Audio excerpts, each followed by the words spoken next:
So, tonight, I wanted to pick up where I left off from the first video in the series. I'll leave a link down below in the description for that video. We were reading about our solar system, and we'd gotten all the way to Mars. So, that's where I'll be picking up from tonight.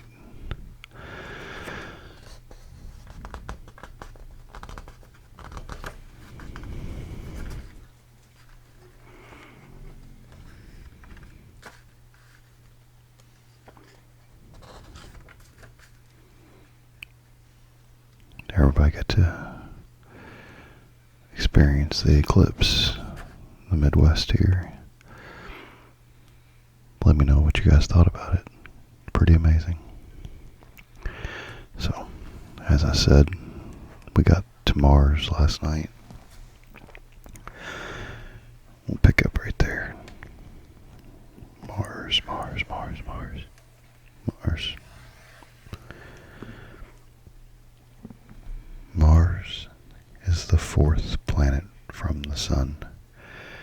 It appears so bright in the night sky because it's closer to us than any other planet except Venus. Because it appears reddish, it reminded the Romans of blood, and they named the planet after their god of war. People once imagined that Mars was covered by straight, dark lines. They thought that these lines were giant canals built by intelligent Martians. The idea of intelligent life on Mars was dispelled long ago, and in the 1970s, robotic spacecraft from Earth first reached Mars. This view of Mars was taken by the Hubble Space Telescope. It shows the southern polar ice cap on Mars.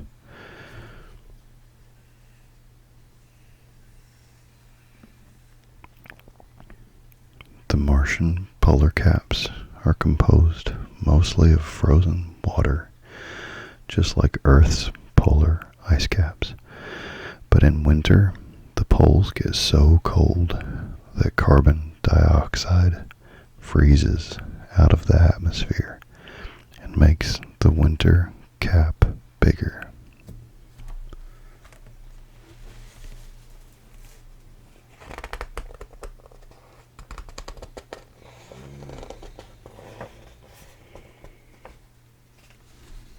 Sorry about that, it's my dog Apollo.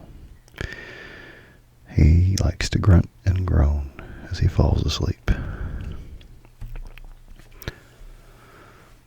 The surface of Mars is covered by orange, red, dusty soil, which is blown about by the wind in the very cold, thin atmosphere.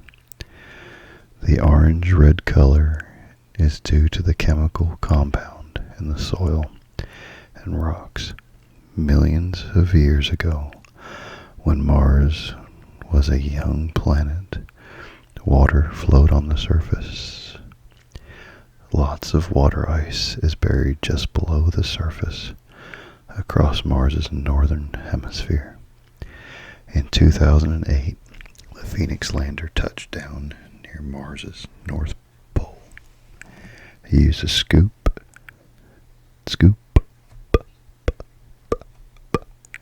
to dig into the ground and uncovered water ice. Earth has sent more missions to Mars than to any other planet. We have mapped the whole planet with orbiters such as Mars Express and Mars Odyssey.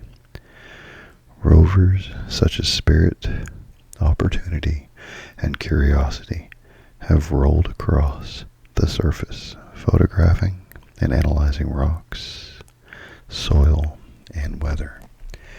This information has helped scientists to make many important discoveries. They think that Mars was once much more like Earth is now, with oceans and rivers and a thicker atmosphere.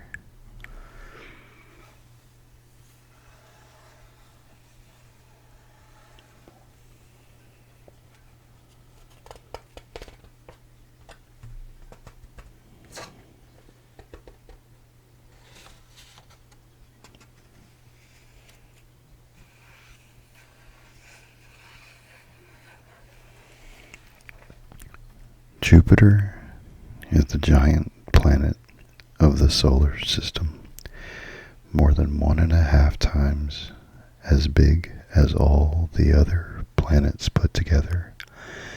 If Jupiter were hollow, more than 1,300 planet Earths could fit inside.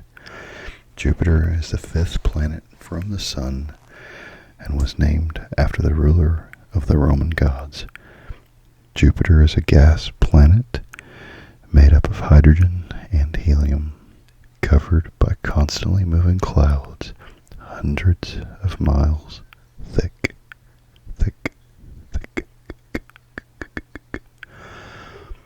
Jupiter's white clouds are made of frozen ammonia crystals. Scientists don't yet know for sure what gives the red clouds their color. One of the many mysteries on Jupiter is a giant windstorm called the Great Red Spot. I believe that's this here. The spot is nearly 2 times the size of Earth. It was first seen through a telescope more than 300 years ago. At different times, it has shrunk or grown, turned dull pink or bright red, but it has kept the same oval shape for centuries. Once in a while, it meets and merges with smaller storms.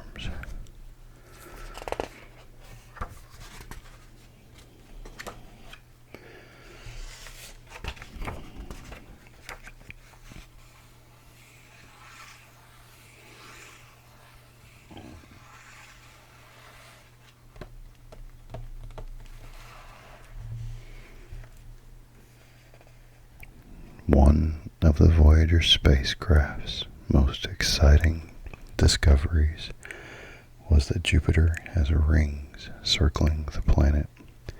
The photograph on the right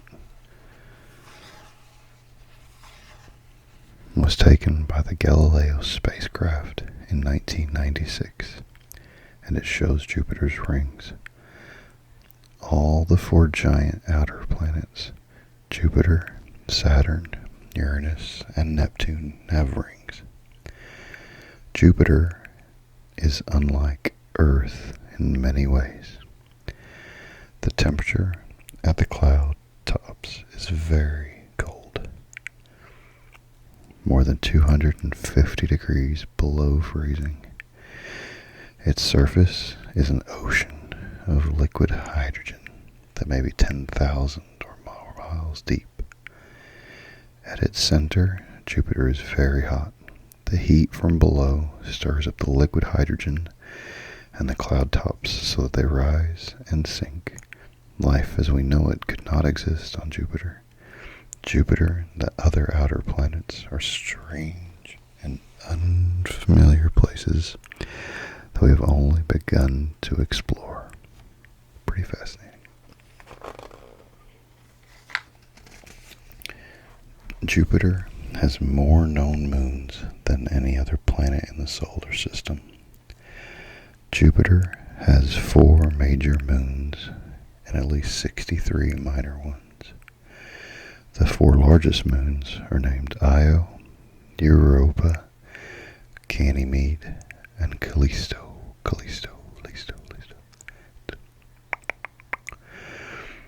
These are called the Galilean moons after Galileo, the great scientist who discovered them in 1610 with his small homemade telescope. The The minor moons are small. Most are less than 50 miles across and have odd shapes. Many of these are thought to be asteroids that were captured by Jupiter's strong gravity. Spacecraft such as Galileo have given us close-up looks at the moons of Jupiter. Ganymede is the biggest moon in the solar system, larger than the planet Mercury. Callisto is ancient, covered with impact craters like our moon. Europa is about the size of Earth's moon. It is a frozen crust on top of a cold saltwater ocean. Scientists think there may be hot water vents at the bottom of Europa's ocean, just as on Earth. Because of the salty, chemical-rich ocean, Europa is one place in the solar system where there could be microscopic life. Io has something that no other moon in the solar system has: exploding volcanoes. The volcanoes erupt in molten lava that cools to make rock just as on Earth. But away from the volcanoes, Io is very cold. Sulfurous chemicals freeze at the surface, making Io's colorful frosts. Saturn is the second largest planet after Jupiter.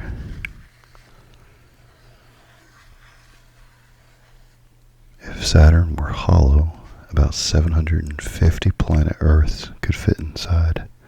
Like Jupiter, Saturn is a gas planet made up mostly of hydrogen and helium. Saturn is the sixth planet from the Sun and was named after the Roman god of farming. Galileo looked at Saturn through his low-power telescope nearly 4 centuries ago. He was shocked to see what looked like ears on either side of the planet. Galileo decided that they were 2 smaller globes. About 50 years later, the astronomer Cassini looked through a stronger telescope and saw that the 2 globes were really a flat ring around the planet. Even if you look through a powerful telescope on Earth, Saturn appears to have just a few rings. But spacecraft photos like this one by the Cassini orbiter show that the large rings are made of thousands of smaller rings. If you were to get closer, you would see that the rings are made of pieces of ice, and some are as small as a fingernail, others as big as a house. The rings also contain dust and bits of rock, and all the materials in the rings spin around Saturn like millions of tiny moons. The rings are nearly 17,000 miles across, but are less than 3 miles thick, and some are even thinner. How did the rings form? Some scientists think that the rings around the gas planets contain materials left over when the planets formed, perhaps pieces of nearby moons that were chipped off by incoming meteorites helped to form the rings. No one knows for sure.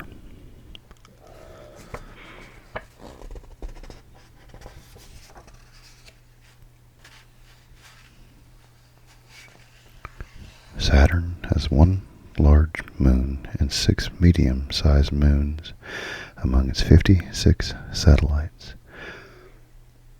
Most of Saturn's moons are ice-covered and marked with craters. This picture of Saturn and some of its moons was made from a number of photographs taken by Voyager 1. Saturn is partly hidden by the moon Dione. Enceladus and Rhea are off in the distance to the upper left. Tethys and Mimas are off to the lower right. Titan, Saturn's largest moon, is far away at the top right. Titan is bigger than the planet Mercury. In 2006, The Cassini spacecraft discovered that Enceladus is shooting out a giant plume of water vapor. The discovery has led scientists to believe this moon of Saturn might have a liquid sea under its icy surface.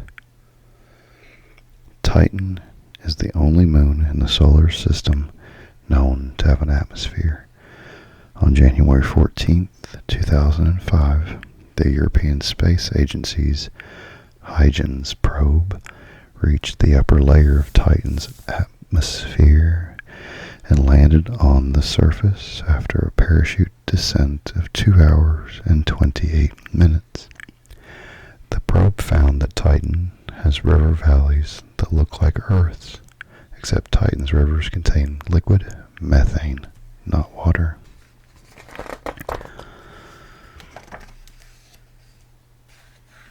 Uranus is the seventh planet from the Sun.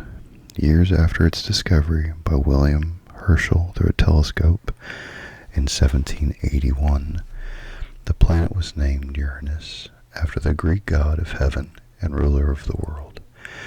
Uranus is a ringed planet made up mostly of gases, about halfway in size between Jupiter and Earth. If Uranus were hollow, about 50 planet Earths could fit inside. In January 1986, the Voyager 2 spacecraft swept past the blue-gray clouds of Uranus. Uranus is tipped on its side in space. When Voyager 2 passed by, Uranus's south pole was pointing at the sun, in the middle of 42 years of constant sunlight. Uranus looked boring with no obvious clouds. Since the 1990s, we've watched Uranus go through a change of seasons with the Hubble Space Telescope. As spring came to the northern hemisphere, Uranus's atmosphere developed clouds and storms just like other giant planets.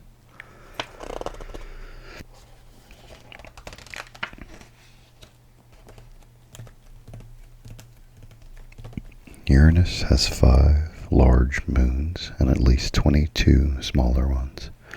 Many of the smaller moons are icy and have strange surface features. This view shows parts of Miranda, innermost of the 5 larger moons. Miranda is the most unusual of the moons. Huge canyons, deep grooves, ridges, and rope-like markings cover its surface. All this on a moon only 300 miles across. Uranus has 11 thin rings, along with pieces of arcs of other rings. The rings are made of chunks of an unknown black material that spins around Uranus like lumps of coal on a merry-go-round.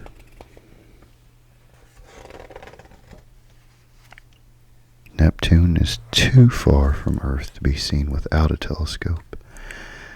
Galileo saw Neptune through his small telescope, but mistook it for a star. It was first identified as a planet in 1846. Later it was named Neptune, after the Roman god of the sea. Neptune is just a bit smaller than Uranus. Neptune is a ringed gas planet with dark storms, giant hurricanes, and streaky white clouds of methane ice that float 35 miles above the lower cloud deck. When Voyager 2 passed by, it saw one storm, the Great Dark Spot that was bigger than Earth. More recent Hubble images show that the Great Dark Spot has now vanished. Strong frigid winds in the atmosphere blow at the fastest speeds ever measured on a planet, up to 700 miles per hour. That is crazy. Methane in the atmosphere absorbs the red light from the sun, but reflects the blue light back into space. This is why Neptune is blue.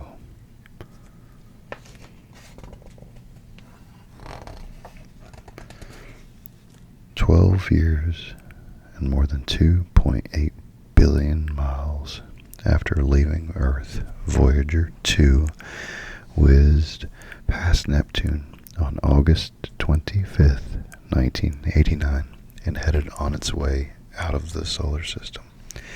The spacecraft found that Neptune has two bright outer rings and a fainter inner ring and a thin ring of dusty material. At the time of this writing, there were no missions planned to return to Uranus or Neptune. A world unlike any other is how scientists describe Neptune's moon Triton. Neptune has at least 13 moons, 2 larger ones and 11 smaller ones. Triton is the biggest, about 1,700 miles across, nearly the same as our own moon. Triton is colder than any other object ever measured in the solar system.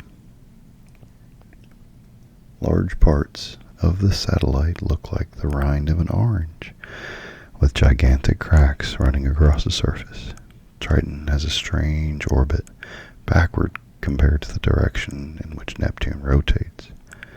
Scientists think Triton was originally a Kuiper Belt object, like Pluto, captured by Neptune's gravity. Discovered in 1930, Pluto had remained undetected for many years because it's so far from Earth and less than 2/3 the size of Earth's moon. Pluto was named after the Greek and Roman god of the underworld. It was long thought to be the smallest, coldest planet of our solar system. In 1978, astronomers discovered that tiny Pluto has a large moon of its own and named it Charon, after the boatman on the river Styx in the underworld. Charon's diameter is slightly more than half of Pluto's. Charon revolves close to Pluto and speeds through its orbit in only 6 days and 9 hours. This is a photo of Pluto and Charon on the right. Scientists now use 3 ways to classify a planet. 1, it must orbit the sun. 2, it must be big enough for gravity to squeeze the planet into the shape of a basketball. 3, the planet must clear other, smaller, rocky or icy bodies out of its way when it orbits around the sun. In 2006, scientists decided that Pluto should not be called a planet at all, since it cannot clear bodies as it's orbiting the sun. This third rule of planet classification is what demoted Pluto from planet status to dwarf planet. A dwarf planet only has to be around and orbit the sun. Pluto is one of the largest of a group of icy balls of frozen rocks and gases that exist far beyond the orbit of Neptune and a region called the Kuiper Belt. For now, the dwarf or smaller planets include Pluto, Ceres, the largest asteroid, Eris, Quaoar, Varuna, Ixion, Orcus, Haumea, and Makemake. Discovered in 2003, Eris is larger than Pluto and orbits in the Kuiper Belt far beyond Neptune. But there are dozens more dwarf planets in the Kuiper Belt, scientists say. Who knows what other new discoveries scientists will make about the solar system. Asteroids are very small worlds that circle the sun, mainly between orbits of Mars and Jupiter, a region called the asteroid belt. There are millions of asteroids and more are discovered every day, sometimes called minor planets. All the asteroids combined would not make a world as large as our moon. Most are only a few miles across. Ceres, about 600 miles in diameter, is by far the largest asteroid. Pallas and Vesta are the next largest asteroids, both more than 300 miles in diameter. Some asteroids have orbits that cross the Earth. Every day, tiny asteroids burn up in our atmosphere, making meteors. Bigger asteroids may explode in the atmosphere, making fireballs. Chunks of an asteroid that fall onto the ground are called meteorites. Some asteroids are large enough to cause major disasters if they hit Earth. One such asteroid likely caused the dinosaurs to die out. More recently, on February 15, 2013, an asteroid entered Earth's atmosphere over a town in Russia named Chelyabinsk. Fortunately, the asteroid exploded in the air without reaching the ground. The shockwave from the explosion damaged buildings, but if the asteroid hit the ground, the damage would have been much worse. It was the largest known asteroid impact in the last 100 years. Scientists are working hard to find all the large asteroids before they hit us, but the Chelyabinsk asteroid was too small to detect.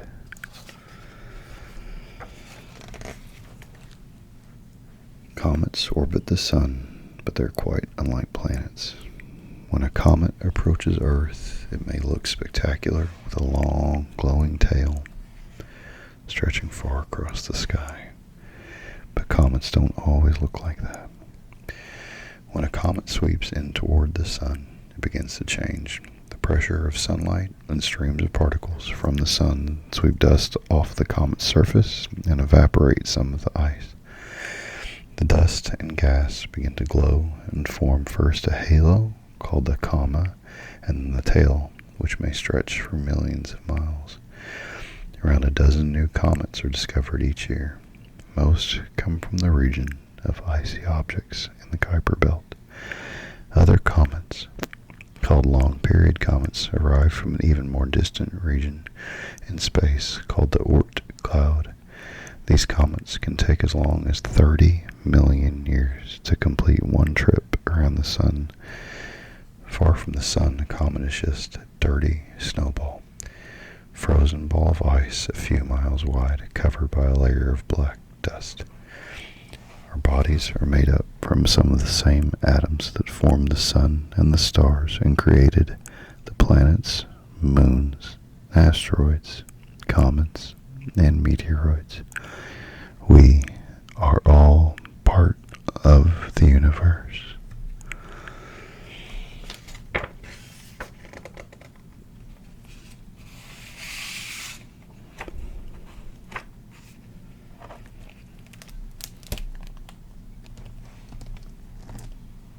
Well, I hope you guys enjoyed it. Let me know what you think in the comments down below, especially if you guys have had a chance to see a comet or shooting stars or a meteorite.